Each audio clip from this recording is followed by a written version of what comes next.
Yeah, the wind's been a bit of a challenge today, but I must say I don't mind it. It's like being on the south coast, Yes. fishing for tuna. I mean, the wind is just horrible today. Yeah. Well, this morning when I woke up, I saw the water was full of hyacinths again, and I thought, geez, okay, we're not going to be able to get chance on the boats again.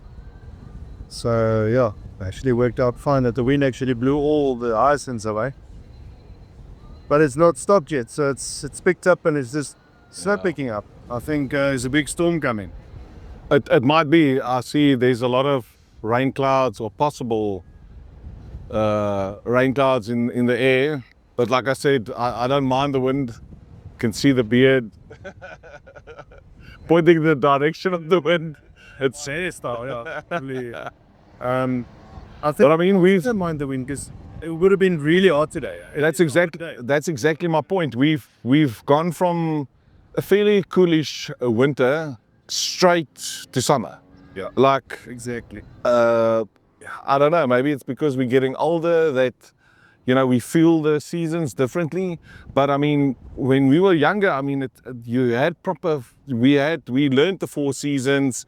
You know, you had spring and, you know, you had autumn. I don't know, maybe it is because we're getting older. We spoke about it. I don't know who I spoke to the other day. It's exactly that. It's like when we get older, it seems that you feel the cold a lot, you know, it feels a lot cooler in winter. Yeah. And also when so it's definitely something to do with age. I think the season has always been pretty much the same. I don't know. But when we played paddle 3 weeks ago, you rock up there in shorts. The one guy actually did. He made a big mistake. I don't know why, but playing 5 in the morning. Okay. 5 to 6:30 or 5 to 6. And he was freezing. Really? And now I played yesterday morning for the first time, and I actually had shorts on. Okay. It's summer now. So Yeah. there's no, like you say, it's not a easy. No, there's not a transition. And that's actually the point I wanted to make is, you know, when we were younger, you could feel the transition. Now it feels like and I think it has to do with our lifestyles and, you know, the chase, you know, the skin that you don't. No, and we're old. You don't feel that temperature. Yeah. It's just freaking cold, honestly. Freaking hot. Well, I mean, this is quite the backdrop. I'd say 100 meters or so away from the Hartbeespoort Dam. The damn wall? Dam wall, yeah. With this is Cosmos in the background. And there's a nice big cruise ship going past us. Everybody looking at us. It's a party boat. They're looking at us. Yeah, we're doing a podcast. What's it? He's in the way. So Yeah, they'll probably do a turnaround in. You guys can have a wave there. actually, if they see us recording, they might actually come and then crash the party. Yeah. Okay. How's it, sir? They're having a good time. No. No, absolutely. I mean, there's nothing wrong with a sundown at Harties ever. Exactly. I mean, Even if the wind's gusting, but I mean, it's not that bad. I mean, if you lived in Cape Town like I did for a couple of years, I mean, that wind blows the flipping hair off your head. That's probably why I became bald. for a booze cruise, it's not bad at all. No. If we were fishing, we might have had a different story. Yeah, I don't think this Get is. the anchors sorted and all that. Yeah. Talking about the boats, we spent some time this morning trying to sort out a few final things on the boat. The boat was in for some, I wouldn't say repairs, but like additions. So from the last time we went on, there's been some major changes. What have you done? Yeah, you can call it an upgrade. Well, not really an upgrade. Yeah, it's just a few minor tweaks and stuff that I think the last time we were on the boat, you were actually with.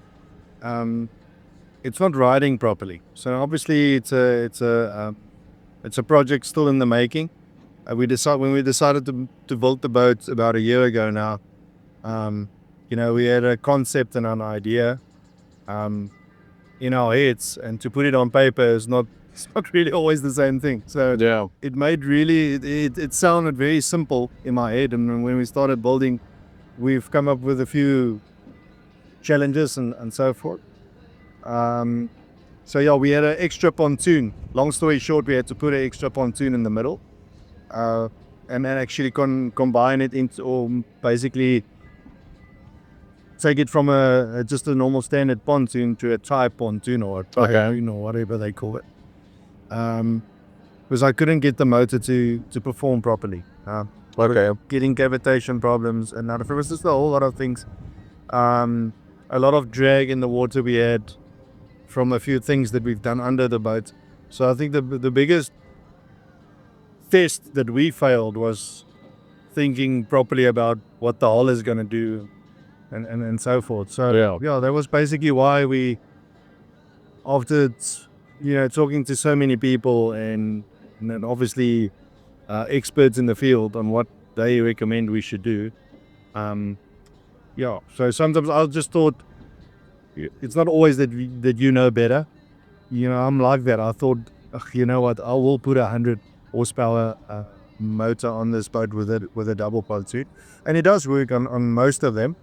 But everybody I spoke to when I tried to do that, they told me, if you want to go, if it's not a cruise boat and you want to obviously generate a bit of speed, which we want to do use the boat for. No, absolutely. I mean, we want to take this boat onto Harties, which is, one of the bigger dams that we have in our side of the country. 2,300 hectares. So, I mean, you don't want to take up a whole lot of time for a client, and you want to get them to spots like this to experience this. So yeah, and I mean, it's a big pontoon, but it's nowhere near the stuff that's coming past us in the rear here, or that I've seen anchored ashore. So yeah, no, I mean, it's trial and error, I guess. I think we're definitely there now. I mean, you could feel that yes, definitely. It gets some clay now. It's not cavitating anymore. We've got a few splashes still, which we need to sort out. Yeah.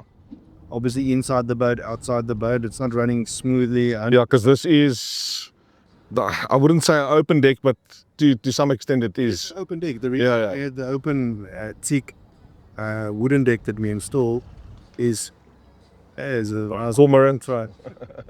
So the reason we went for the open deck is obviously fishing. You have a lot of water on the boats.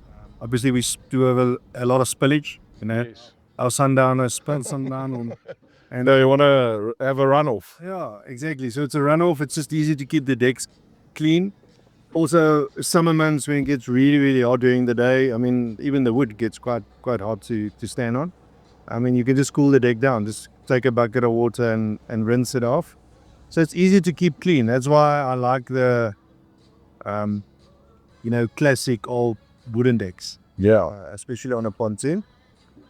And all I wanted to do is create space. That's why we went for the center console. To just have a walk around boat where we can access rods and so forth all around the boat. And then I wanted to have enough horsepower so that we don't have to go 100 miles an hour. But if we can just get to 15, 20 miles an hour, we're going to at least get from point A to B. Yeah, fairly quickly, and not waste half the fishing day. Yeah. So I think we're almost there. And, no, I mean, there's a lot of school fees that we paid to get to this point. No, definitely. The next one will be much easier. But I must say, just spending like almost an hour on it, there's a major difference, and you can see, how the boat reacts. With full throttle, well, obviously partial throttle, it's a big difference. So I think that's already a step in the right direction. But like you mentioned, we might have to do some alterations to the front of the middle pontoon. I think that might have a big impact on the splashes that we get through the side of the deck here. And then maybe just see if we can, button up the bottom of the plates, because you've had plates added. Sheeted the whole underside up. Obviously, there's a whole lot of things that we still need to seal up and close up and so forth. I mean, there's a lot of things to take in consideration. It's the weight of the metal, and it's the distribution of the water, where it's going to channel to. And I think the middle pontoon is definitely doing the trick now. I mean, we've already seen it's creating a very nice wake. Yes. Everything at the back of the boat looks promising. We just, there's a few things that we need to tweak. I think we're almost there now. So, maybe another couple of weeks grafting on it, and then we should be smooth sailing. Because, I mean, I was very negative. No, you were. I just can't get this thing. We've got 100 horsepower, but we only get 30% out of it. And then I got cavitation problems, and we've dropped the motor all the way down. We've lifted up. I mean, we've tried everything. And That's looking at. last resort, I went back to what everybody said in the beginning. Just put a pontoon in the middle, and then your problems will be solved, and it's already. No, I think it's definitely done the trick.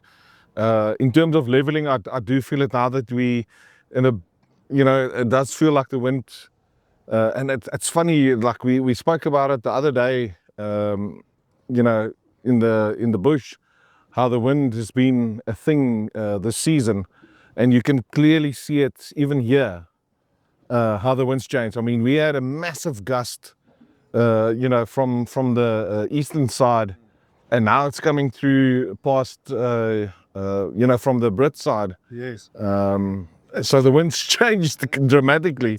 I mean, this discussion is now actually getting to a point where it's every week we speak to hunters, because we've got the butchery and all the meat that comes in. I mean, the groups that come in and deliver the meat, on a Sunday or on a Monday morning early. I mean, we've got to know the groups and the hunters and stuff over the years. None of them are successful. They're successful, but they're not hunting to a point where you're getting your quota. successful as You're getting your full quota. It's a good average. You can, obviously in the butcher, listen, I'm getting 20 or 25 or 30 head in every weekend from hunters. That's dropped down now to 6, 7, 8. Oh, that's head that come in every a big drop. weekend. And it's just the wind is. I mean, we've spoke about it in one of the other podcasts. The cameras that we've got on all the heights. Obviously, we've got access to the cameras 24/7 on live feeds and so forth. You can see every day the animals are at that blind, no problem. When the tractor comes, they top up the feed and they look at the water and what so forth. Then obviously the animals will come back. If it's skittish for an hour or two, they'll come straight back. The moment I don't see them for a couple of days, you can just check in the cameras of what the wind is doing. The trees in the back of the ground is just, and if the wind is constant in one direction, you can work with it. But the thing this year is the wind is turning every direction, and I can feel it coming. I mean, there's a big gust now coming from the dam wall side. Yeah. Heading in here, and I mean, early morning it was the complete opposite direction. Yes, it was. As well. It was coming in from the Johannesburg side, and you can see how it's turning the boat as well. So hunting wise, it's an absolute nightmare. Yeah. Nightmare, and even fishing. I mean, for fishing, when you have your target area, a boat as big as this, you want to obviously face the waves, put your anchor out, and then obviously tie yourself up with, because we normally put 3 anchors out. But that would have been good for 3 hours. Then the wind changes. If we tied up or anchored this morning, I know. By this afternoon, my boat would have been loose. It would have been a complete disaster action. Yeah. You would have had to pull all the anchors, all the fishing rods out again, and go and face the wind again. That's the tricky part. The bigger your boat is, the harder it is to. Yeah. Especially with carp angling, as you know, we want to be as still as possible. Yes. Steady as possible. Yeah. So that's just this year's story. I think the wind has been. No, it's interesting. The weather overall, we had a massive rainy season, and now the wind is pumping from all directions. Yeah. So it's weird things. Maybe something's on the way. Maybe some hailstorms or something. Well, by the looks of these clouds, we might be heading for some rain. The forecast was rain. I don't know necessarily for this week, but probably in this coming week. So we'll see. But we also here for something you know, that's happened for many years. The opening and the closing of the season on the dam. Can you maybe elaborate on that a little bit? So it's our opening cruise today, and yeah, we just made our rounds, and Yeah, we saluted the Commodore of yes. the club. So that's always exciting. So yeah, that's basically, we have an opening and a closing cruise. Our closing cruise is normally just at the end of summer. As we head into winter, then we have our closing cruise, basically the same thing, and we have a nice party and a nice after party. And then today is the same thing. It's been winter, everybody's been hiding out. Today was a good day to put all the boats on the water, and we probably had probably 11, 12 boats on the water today. Yeah, maybe not completely the turnout that we were hoping for, but I think it's also to do with the wind. Yeah, the wind was just not great, and also I saw a lot of boats with lots of people. So maybe like 2-3 families said, no, let's just jump on one boat. Yes. So the wind's not great. Yeah. And yeah, we just made our chin in the harbor and saluted the Commodore. It's just a bit of small tradition and stuff that we've always liked to, like to stick by. And yeah, we having a sundowner now, and hopefully later we'll go and join the party. It'll be a nice after party. Well, we're definitely going to join the guys back at shore, and you know, grab some drinks and get something to eat. No, this is nice. I mean, except for the wind, but I mean, it's something that we can work around. So it's not the end of the world. This is Africa. But yeah, this wind has been very interesting this year. I don't think we've ever had to contend with winds this strong and changing direction this often. It's been interesting. It's to quiet down now, which is. But it does that. It's been doing that for the whole day. It feels like it's calming down, and then, you know, it's probably going to change direction here. Yeah, it is probably going to come from this side. Just keep your eyes on my beard, and you'll see. We've been joking, if that dam will burst, we're going to be in the next town in like 6 minutes. Cheers, man. Cheers, Bill. No, lekker. Where's one? Yeah, no. Well, officially, I mean, fishing season is now in full swing, so Officially open. we're looking forward to spending a little bit more time on the water.